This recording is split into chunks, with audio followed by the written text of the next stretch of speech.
हजारों की भीड़ बाहर खड़ी और अंदर 7 न्यायिक अधिकारी 9 घंटे तक बंधक। हालात इतने बिगड़ गए कि हाईकोर्ट से लेकर सुप्रीम कोर्ट तक को दखल देना पड़ा है। ऐसी तस्वीरें देखकर सुप्रीम कोर्ट तक की नींद उड़ गई है। यह बंगाल में हुआ।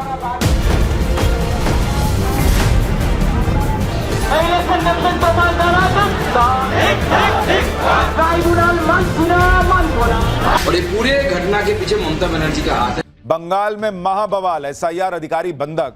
सुप्रीम कोर्ट ने ममता सरकार की कैसे धज्जियां उड़ा दी।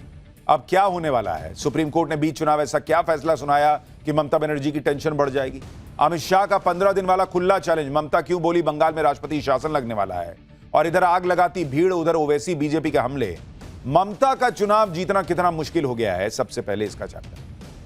हर किसी की नजर ईरान युद्ध पर है, लेकिन यहां देश में क्या हो रहा है, बंगाल में क्या हो रहा है, सुनिएगा तो चौंक जाइएगा। जबकि बंगाल में कुछ ऐसा हो रहा है जो कोई सोच नहीं सकता। बंगाल में ऐसा महाबवाल मचा हुआ है जिससे सुप्रीम कोर्ट तक हैरान है बॉस। चीफ जस्टिस बमके हुए हैं कि क्या ही चल रहा है। आप सोचिए कि चुनाव के बीच एसआईआर का काम देख रहे न्यायिक अधिकारियों को बंधक बना लिया भीड़ ने। ऐसा करने की हिम्मत कहीं और हो ही नहीं सकती बॉस। ये सिर्फ बंगाल में हो सकता है। बंगाल में ऐसा हाल है कि आप तस्वीरें देखिएगा तो कहिएगा क्या ही चल रहा है। हजारों की भीड़ बाहर खड़ी है और अंदर 7 न्यायिक अधिकारी 9 घंटे तक बंधक। हालात इतने बिगड़ गए कि हाईकोर्ट से लेकर सुप्रीम कोर्ट तक को दखल देना पड़ा है। ऐसी तस्वीरें देखकर सुप्रीम कोर्ट तक की नींद उड़ गई है। यह बंगाल में हुआ। खुद देश के मुख्य न्यायाधीश जस्टिस सूर्यकांत देर रात तक जागते रहे। उन्हें खुद हालात की जानकारी लेनी पड़ी बॉस, क्योंकि बंगाल में 7 न्यायिक अधिकारियों की जान पर बनाई थी। एक 5 साल के बच्चे की जान पे बनाई थी।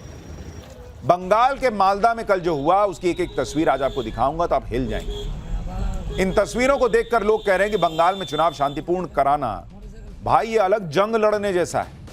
बंगाल के मालदा में कल रात क्या हुआ, हजारों की भीड़ ने क्या किया, अधिकारी कहां थे, अधिकारियों को मारने के लिए ईंट लेकर उपद्रवी उनकी गाड़ियों के पीछे क्यों दौड़े, पुलिस क्या कर रही थी, हाईकोर्ट के जज, सुप्रीम कोर्ट के जज, उनको क्यों दखल देना पड़ा।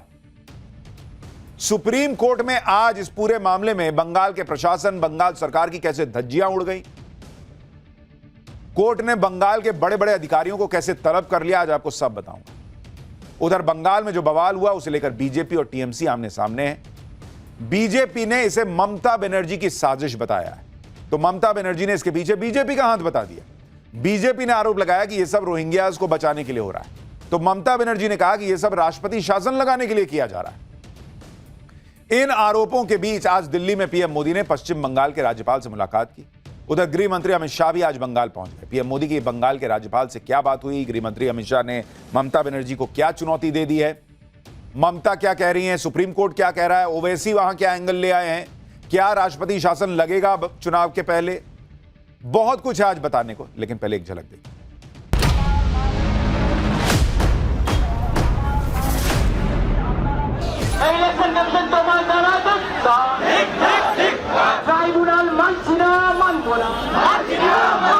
चार मई भक्षक ममता पश्चिम बंगाल से गई।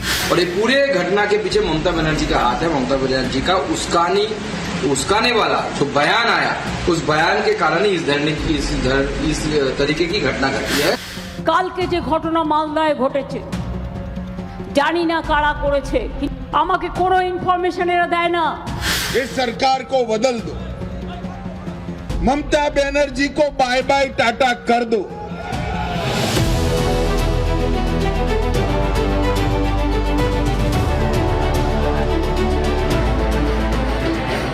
बंगाल चुनाव में 15 दिन तक मैं बंगाल में ही रहने वाला हूं।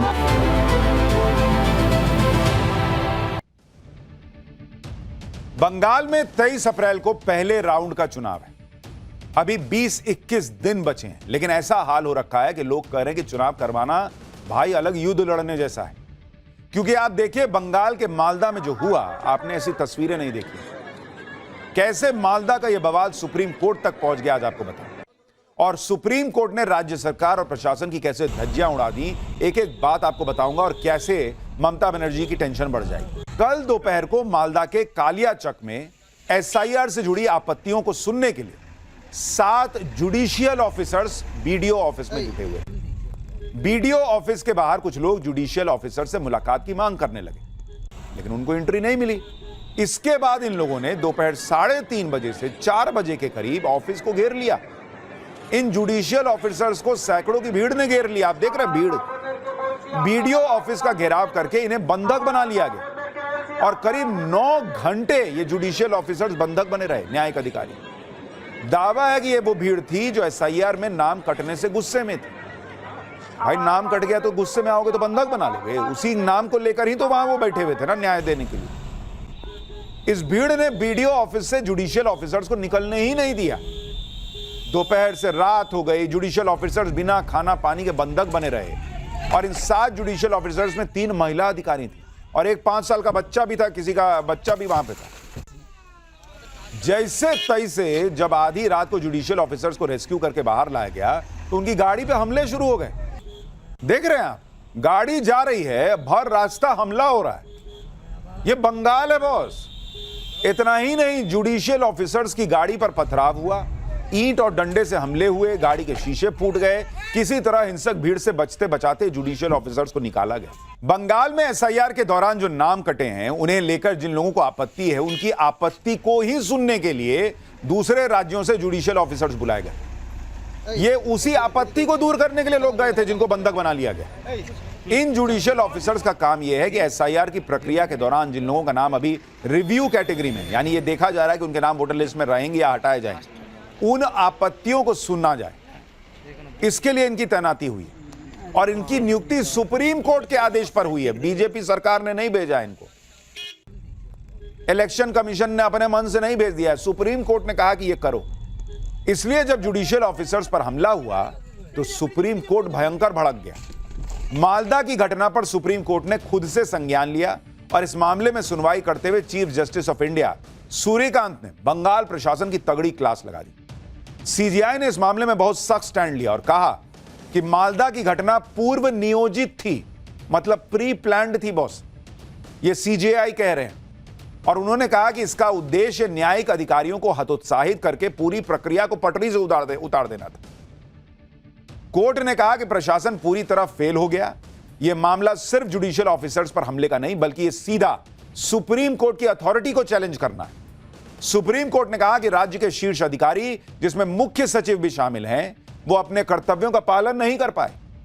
सुप्रीम कोर्ट ने पूछा कि सूचना मिलने के बावजूद अधिकारियों ने न्यायिक अधिकारियों को सुरक्षित क्यों नहीं निकाला। जब यह दलील दी गई कि यह प्रदर्शन तो गैर राजनीतिक था, तो सीजीआई सूर्यकांत ने कहा कि यह कोई आम घटना नहीं है, यह जानबूझकर किया गया है। कोर्ट ने पूछा कि अगर यह प्रदर्शन गैर राजनीतिक था तो फिर नेता क्या कर रहे थे? क्या यह उनकी जिम्मेदारी नहीं है कि मौके पर आए और देखें कि क्या हो रहा है? जब सुप्रीम कोर्ट में पश्चिम बंगाल के एडवोकेट जनरल के ने मामले में चुनाव आयोग को भी घसीट लिया, तो चीफ जस्टिस ने कहा कि दुर्भाग्य से आपके राज्य में हर कोई राजनीतिक ही भाषा बोलता है। बंगाल सबसे ज्यादा ध्रुवीकरण वाला राज्य है, यह चीफ जस्टिस ने कहा है बॉस कोर्ट में। इसके बाद कोर्ट ने कहा कि आप हमें मजबूर कर रहे हैं कि हम सख्त कदम उठाएं। कोर्ट ने कहा कि आपको क्या लगता है, हमें नहीं पता है कि उपद्रवी कौन थे। सीजीआई ने कहा कि वो रात 2 बजे तक हालात पर नजर बनाए हुए थे। सोचिए, यह बंगाल का हाल है कि देश के चीफ जस्टिस को रात 2 बजे तक खबर लेनी पड़ रही है कि भाई वो बचे कि नहीं बचे, बताओ उनको निकाले कि नहीं। और उन्होंने कहा कि यह बहुत दुर्भाग्यपूर्ण है। अपने फैसले में कोर्ट ने कहा कि हम किसी को भी कानून अपने हाथ में लेने नहीं देंगे, हम जुडिशियल ऑफिसर्स के दिमाग में डर का माहौल पैदा नहीं होने देंगे। यानी कोर्ट ने, सुप्रीम कोर्ट में बैठकर चीफ जस्टिस ऑफ इंडिया ने क्लियर कर दिया कि यह जो बंगाल में हुआ यह प्री प्लान्ड था, पूरा सिस्टम फेल हो गया, उपद्रवी जानबूझकर यह सब कर रहे थे और सीधा मकसद था कि जो लोग वहां एसआईआर की प्रक्रिया में सुप्रीम कोर्ट के आदेश पर लगे हैं उनका मनोबल तोड़ दो, यह काम रोक दो। एक तरफ तो ममता बनर्जी और उनकी पार्टी कहते हैं कि एसआईआर में लोगों के नाम काट दिया, हाय हाय क्या हो गया, लोगों को के नाम काटे जा रहे हैं। और जब लोगों को बुला के सुना जा रहा है कि बताओ तुम्हारा नाम क्यों कट गया, नहीं है, रहना चाहिए, नहीं रहना, तो ये सब हो रहा, बंधक बना रहे हैं। आप क्या चाहते हैं फिर? ये सुप्रीम कोर्ट पूछ रहा है। और आप सोचिए किसी दूसरे राज्य में, देश में यह हो गया होता जहां बीजेपी की सरकार होती, भाई साहब इकोसिस्टम ने गदर काट दिया होता। लेकिन बंगाल का न्यू नॉर्मल ही खत्म नहीं होता, ऐसे ऐसे लेवल की चीजें हो जाती हैं कि क्या न्यू नॉर्मल है समझ में नहीं आता। मालदा में कल जो हुआ, सुप्रीम कोर्ट ने उस पर बंगाल प्रशासन के धागे खोल दिए बॉस।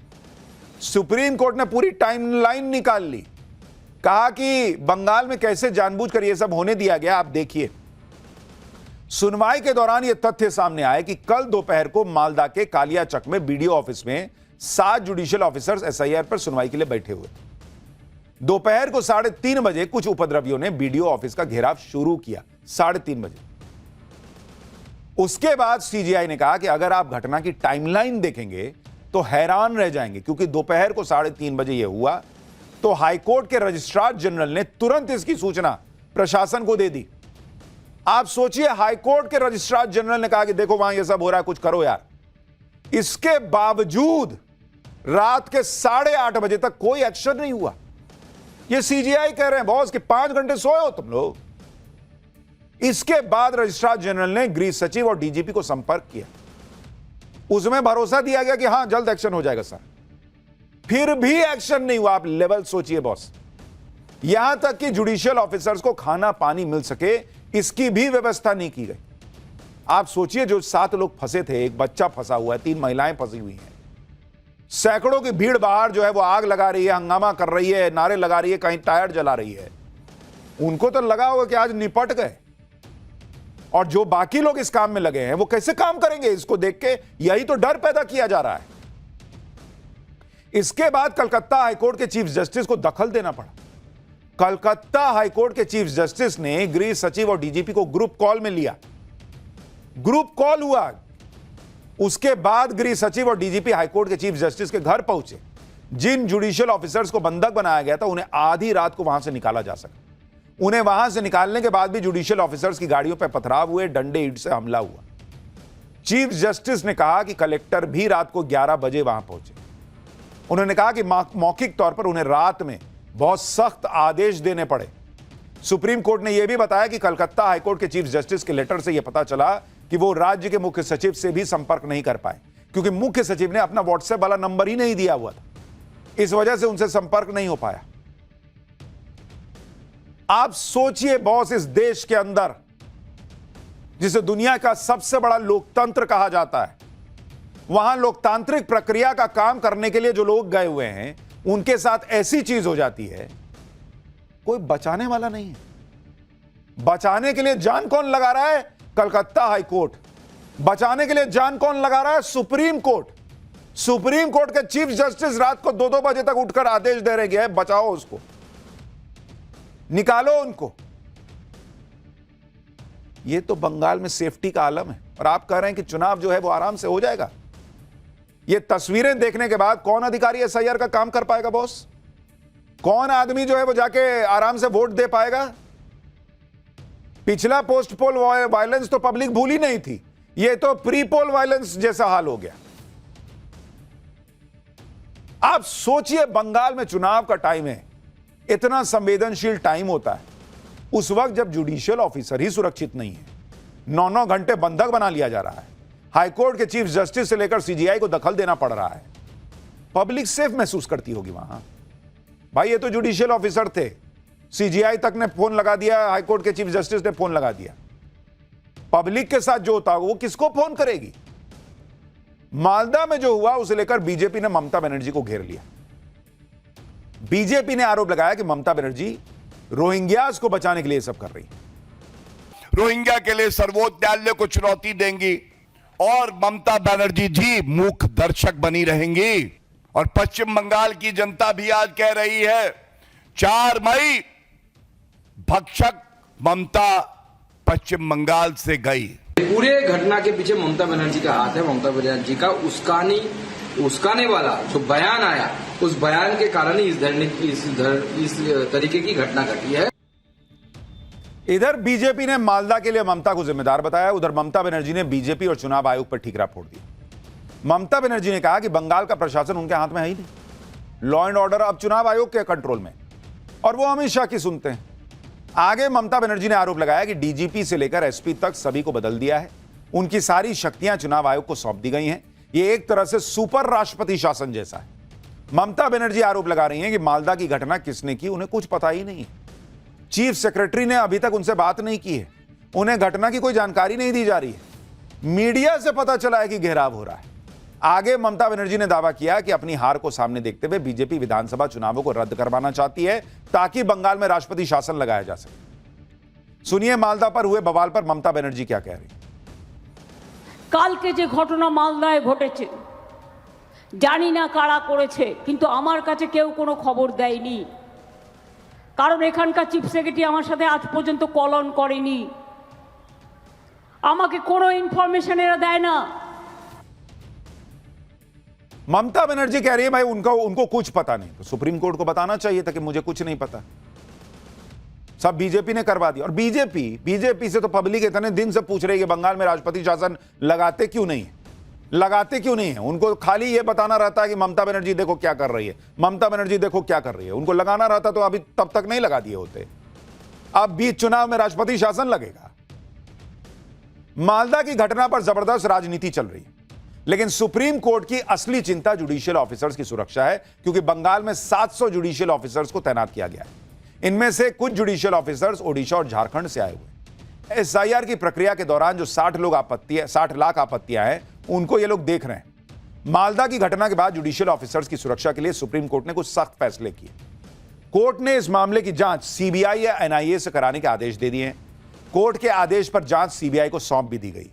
कोर्ट ने यह भी आदेश दिया है कि न्यायिक अधिकारियों के सुरक्षित कामकाज के लिए सेंट्रल फोर्सेस को तैनात किया जाए। और अगर यह सेंट्रल फोर्सेस की संख्या वहां बढ़ेगी तो किसको दिक्कत होगी आप समझ जाइए। न्यायिक अधिकारियों के आवास पर भी केंद्रीय बलों की तैनाती सुनिश्चित करने को कहा गया है। किसी भी न्यायिक अधिकारी या उनके परिवार को खतरे की आशंका होने पर तत्काल आकलन और सुरक्षा उपाय किए जाएं। चुनाव आयोग और राज्य सरकार को न्यायिक अधिकारियों के सुरक्षित कामकाज के लिए सभी आवश्यक कदम उठाने के लिए कहा गया है।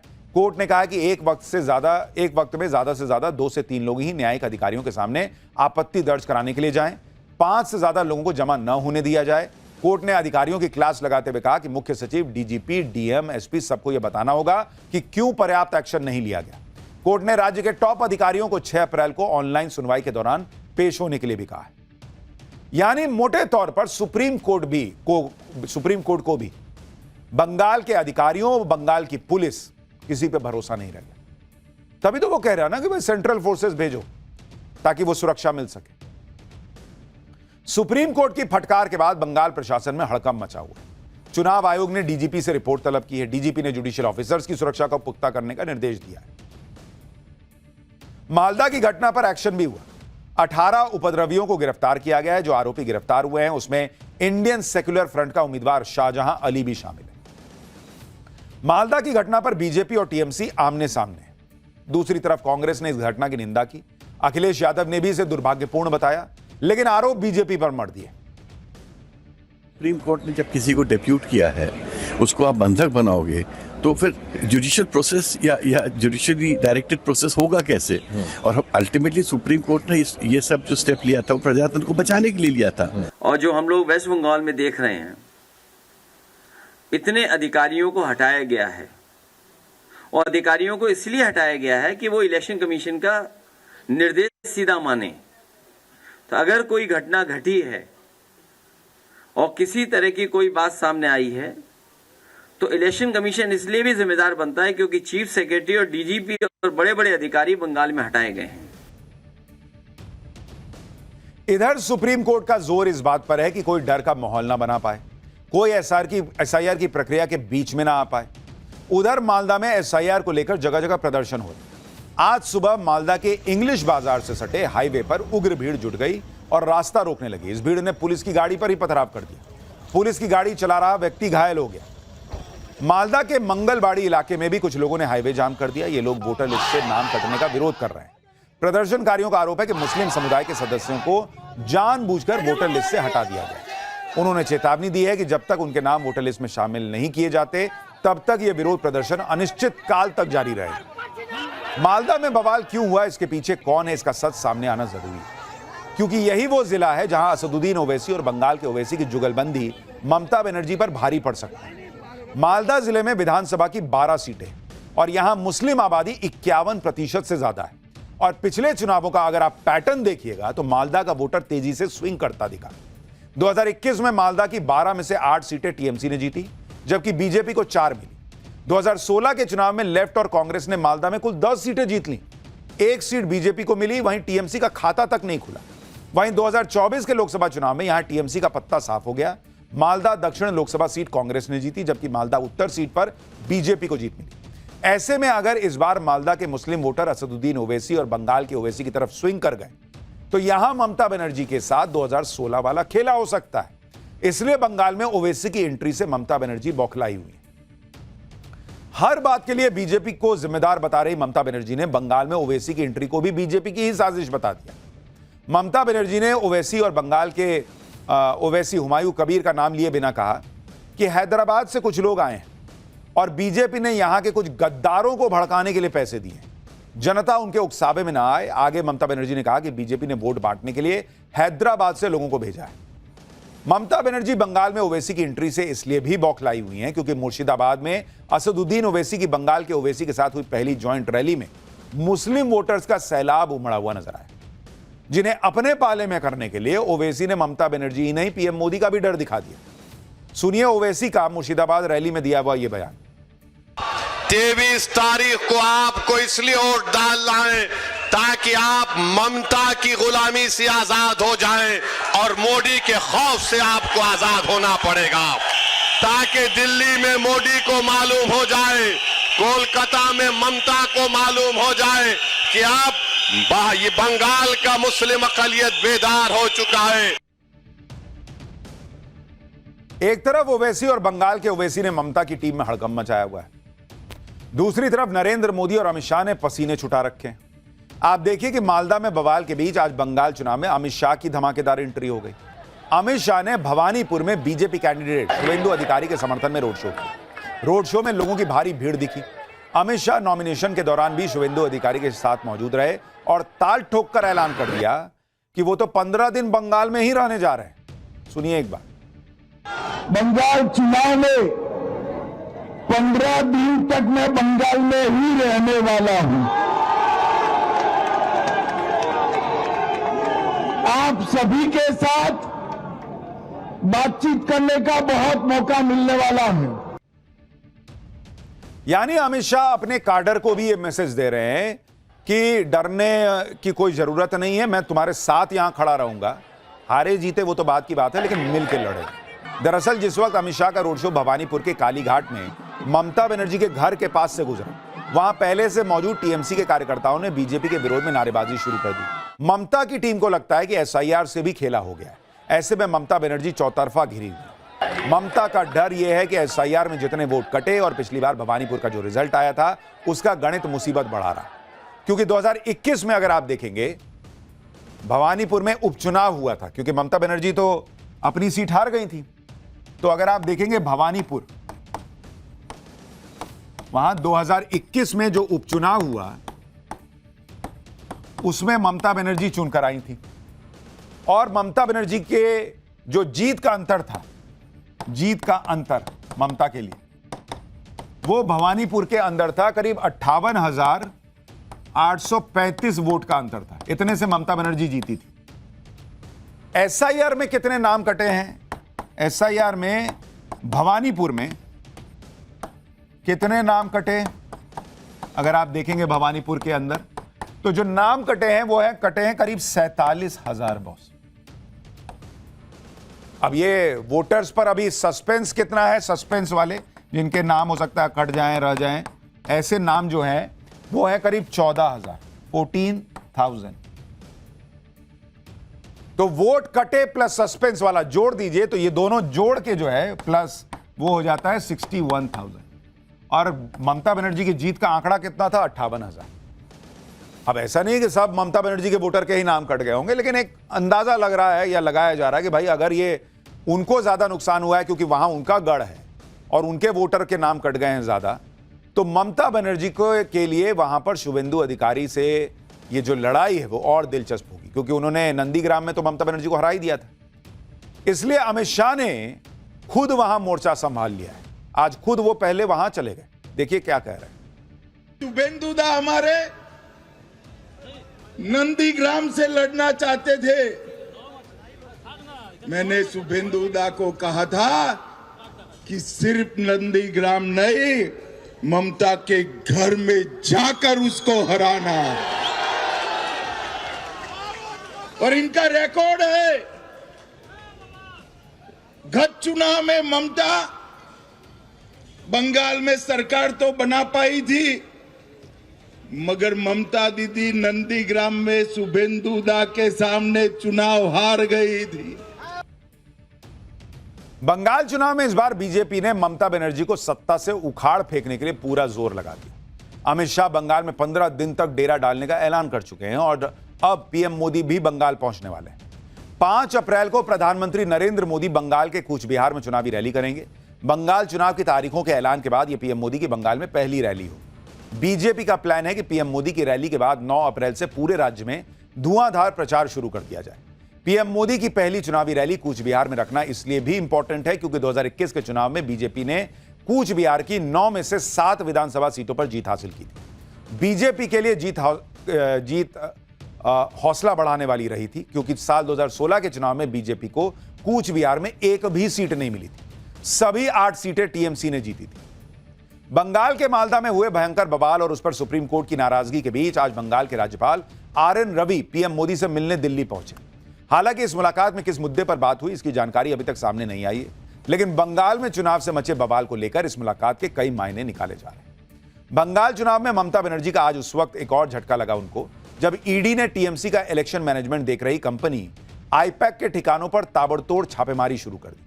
ईडी ने यह छापेमारी कोयला घोटाले से जुड़े एक केस में की है। ईडी ने बेंगलुरु, हैदराबाद और दिल्ली में अलग अलग ठिकानों पर छापे मारे। बेंगलुरु में ईडी ने आईपैक के को फाउंडर और डायरेक्टर ऋषि राज सिंह के घर पर छापा मारा है। इस साल की शुरुआत में ईडी ने इसी केस को लेकर कोलकाता में आईपैक के ठिकानों पर रेड डाली थी, जिसकी जानकारी मिलते ही सीएम ममता बनर्जी वहां दंदनाते पहुंच गई थी और वहां पर वो फाइल लेकर बाहर आ गई थी, जिस पर सुप्रीम कोर्ट भी नाराजगी जता चुका है। तो ये पूरा मामला फिर से गर्मा गया है, लेकिन ये तो सियासी युद्ध है बॉस। बंगाल में कौन जीतेगा नहीं जीतेगा ये तो वक्त तय करेगा। जीरो हमने इन्वेंट किया, हमने बताया दुनिया को जहां योग है वहां रोग नहीं। सबसे पुरानी सभ्यता है हमारी। गुलामी से तो और देश भी लड़े भाई, पर आजादी के लिए अहिंसा का रास्ता बस हमारा था। अपने पसीने से जमीन सींचता किसान और घर में घुसकर मारने वाले जवान, बस इसी मिट्टी ने जने। इसके हाथ ने जब थामा जज्बा तो इतिहास रचे। कदम बढ़ाए तो चांद का वो हिस्सा चूमा भाई जहां कोई कभी नहीं पहुंचा। आज पूरी दुनिया में शान से लहरा रहा है तिरंगा और इसके पीछे है गर्व से भरी अनगिनत कहानियां जो लिखी जा चुकी हैं और लिखी जा रही हैं, जिन्हें मैं सुनाऊंगा आपको राष्ट्रगर्व रोज शाम 6:25 पर।